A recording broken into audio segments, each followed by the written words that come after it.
Ukážeme si špecifický prípad pacienta, ktorý nám prišiel s jedinou požiadavkou mať zdravý úsmev. Takže v prvom rade u tohto pacienta je problém nedostačujúca dentálna hygiena, v dôsledku čoho vlastne došlo k vysokému ústupu kosti. Pacient teda prišiel v stave, keď prítomné zuby, ktoré vlastne vidíte aj tu na snímku, boli už rozkývané, čiže boli vlastne v takom stave, že už nie je možné ich zachrániť. V tomto prípade je tu niekoľko možností, ako u tohto pacienta postupovať. V prvom rade teda je potrebná extrakcia daných zúbkov, ktoré nie je možné zachrániť.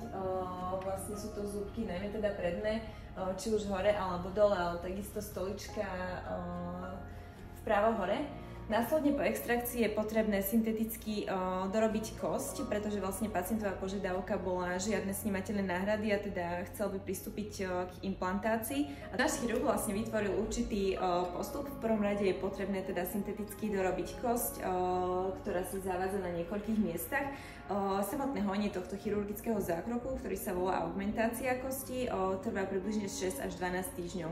Po úspešnej implantácii a teda po zhojení tej kosti vieme zavádzať implantáty. Náš chirurg vlastne zhodnotil, že je potrebných hneď niekoľko implantátov. Po zavedení implantátov na dané miesta sa takisto čaká určitú dobu.